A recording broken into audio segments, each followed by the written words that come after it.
Hi guys, welcome to SQL series. So இன்றைக்கி SQL சீரீஸில் நம்ம பார்க்க போகிற டாபிக் என்னென்னா aggregate functions. So SQL aggregate functions எப்படியெல்லாம் யூஸ் பண்ணுறது அப்படிங்கிறத நம்ம இன்றைக்கி பார்க்க போகிறோம். First of all aggregation functions என்னென்னா மேத்தமெட்டிக்கல் கால்குலேஷன்ஸ் பண்ணுறதுக்கு யூஸ் ஆகிற ஃபங்க்ஷன்ஸ் தான் நம்ம வந்து அக்ரிகேட் ஃபங்க்ஷன்ஸ் அப்படின்னு சொல்லுவோம். ஸோ இந்த அக்ரிகேட் ஃபங்க்ஷன்ஸில் என்னெல்லாம் வரும்னா கவுண்ட்டு, சம்மு, ஆவரேஜ், மினிமம், மேக்ஸிமம் இந்த மாதிரி பல அக்ரிகேட் ஃபங்க்ஷன்ஸ் இருக்குது. ஸோ அதில் நம்ம SQLல இன்றைக்கி என்கிட்ட இருக்கிற இந்த டேபிளில் என்னென்னலாம் ஃபங்க்ஷன்ஸ் யூஸ் பண்ண முடியுமோ அதெல்லாம் யூஸ் பண்ணி நம்ம பார்க்கலாம். ஸோ இந்த அக்ரிகேட் ஃபங்க்ஷன்ஸ் எதுக்கு யூஸ் ஆகுதுன்னா நம்மக்கிட்ட இருக்கிற டேபிளில் ஒரு சில மேத்தமெட்டிக்கல் கால்குலேஷன்ஸ் பண்ணுறதுக்காக யூஸ் ஆகுது. இப்போ நான் அதை எப்படி யூஸ் பண்ணுறது அப்படிங்கிற பார்க்கலாம். ஸோ இந்த அக்ரிகேட் ஃபங்க்ஷன்ஸ்லாம் நம்ம யூஸ் பண்ண போகிற முதல் ஃபங்க்ஷன் கவுண்ட்.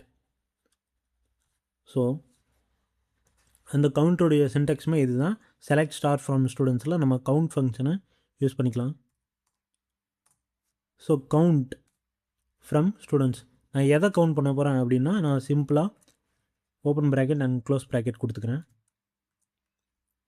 ஸோ இந்த கவுண்ட் ஸ்டார் ஃப்ரம் ஸ்டூடெண்ட்ஸ் என்ன கவுண்ட் பண்ணோம் அப்படின்னா இந்த ஸ்டூடெண்ட்ஸுங்கிற டேபிளில் மொத்தம் எத்தனை நம்பர் ஆஃப் ரோஸ் இருக்குது அப்படிங்கிறத நம்மளுக்கு கொடுக்கும். ஸோ அதை நம்ம பார்த்துக்கலாம்.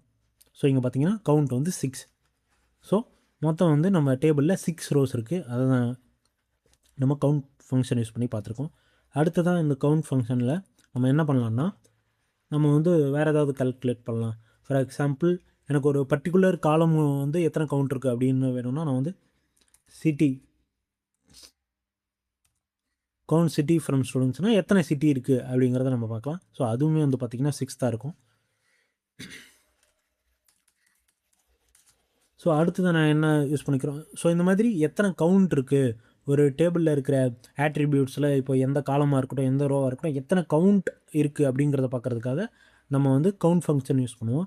ஸோ அடுத்ததான் நம்ம பார்க்க போகிற ஃபங்க்ஷன் என்னென்னா சம். ஸோ சம் ஃபங்க்ஷன் எதுக்கு யூஸ் ஆகுதுன்னா ஒரு வேல்யூஸை சம் பண்ணுறதுக்காக. ஃபார் எக்ஸாம்பிள் இப்போ என்கிட்ட இருக்கிற டேபிள் வந்து மார்க்ஸ் இருந்துச்சு, இல்லை ஏஜ் இருந்துச்சு. ஸோ அந்த மாதிரி நியூமரிக்கல் வேல்யூஸை நம்ம சம் பண்ணுறதுக்காக நம்ம வந்து சம் ஃபங்க்ஷன் யூஸ் பண்ணலாம். இப்போ நான் என்ன சம் பண்ண போகிறேன் அப்படின்னா சம் மார்க்ஸ். ஸோ ஸ்டூடெண்ட்டுன்ற டேபிளில் எனக்கு இருக்கிற மார்க்ஸோட டோட்டல் சம் வந்து எனக்கு வேணும் அப்படிங்கிறதுனால நான் சம் ஃபங்க்ஷன் யூஸ் பண்ணிக்கிறேன். ஸோ இங்கே பார்த்தீங்கன்னா எனக்கு 6 ரோஸ் இருந்துச்சு. அந்த 6 ரோஸோட total sum of count marks வந்து எனக்கு 490. ஸோ அதே மாதிரி இன்னொரு விஷயம் என்னென்னா இந்த சம் ஃபங்க்ஷன் வந்து ஒரு நியூமரிக்கல் ஆட்ரிபியூட்டுக்கு தான் நம்ம வந்து யூஸ் பண்ண முடியும். ஃபார் எக்ஸாம்பிள் இப்போ நான் போய் சம்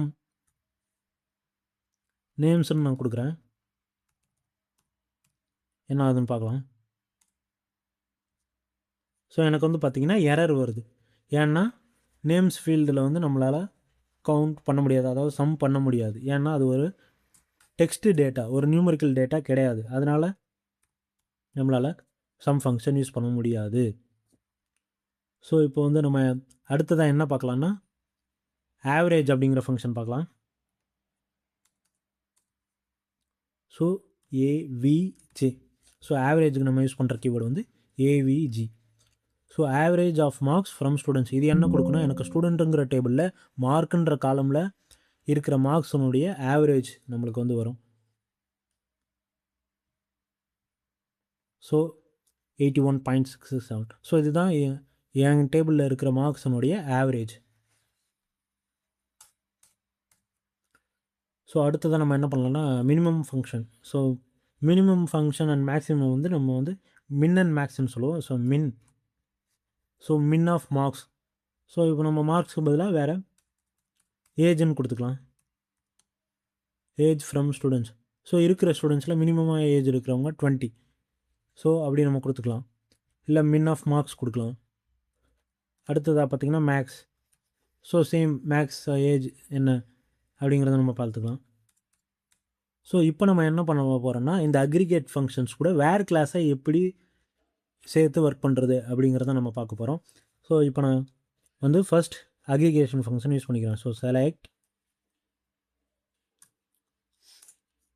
செலக்ட் ஆவரேஜ் எடுத்துக்கிறேன். So average of marks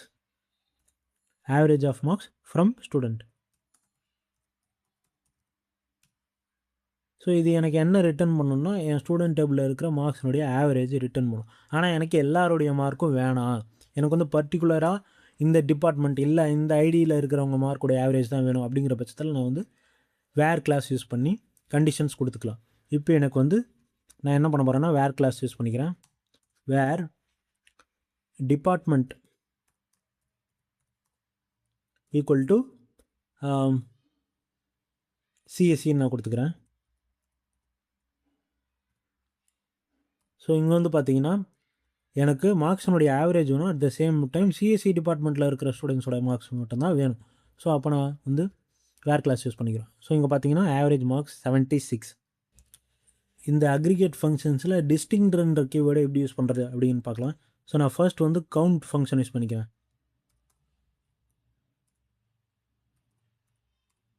select count, எனக்கு வந்து மொத்தம் எத்தனை சிட்டிஸ் இருக்குது அப்படின்ற கவுண்ட் வேணும்.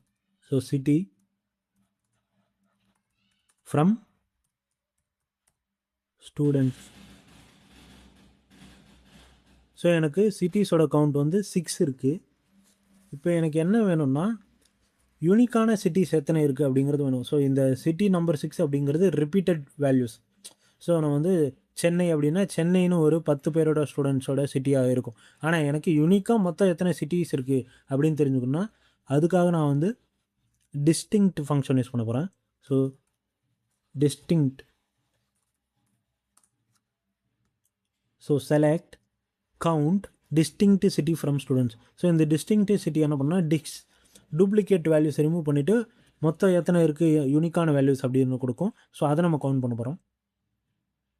ஸோ இங்கே பார்த்தீங்கன்னா எனக்கு டிஸ்டிங்க்டான சிட்டிஸ் வந்து 4 தான் இருக்குது. அதே மாதிரி டிஸ்டிங்க்ட் டிபார்ட்மெண்ட் கொடுக்கலாம். மொத்த காலேஜில் எத்தனை டிபார்ட்மெண்ட் இருக்குது அப்படின்னு தெரிஞ்சுக்கணுன்னா ஸோ மொத்தம் 4 இருக்குது. ஸோ இந்த மாதிரி ஆப்ரேஷன்ஸ்க்காக நம்ம வந்து டிஸ்டிங்க்ட் ஃபங்க்ஷன் யூஸ் பண்ணுவோம். ஸோ அவ்வளோதாங்க, இது தான் நான் வந்து எஸ்கியூஎல்ல அக்ரிகேட் ஃபங்க்ஷன்ஸை பார்த்தோம். ஸோ அடுத்த வீடியோவில் வந்து நம்ம குரூப் பை ஃபங்க்ஷன்ஸ் ஸோ அதெல்லாம் பார்க்கலாம். So thank you.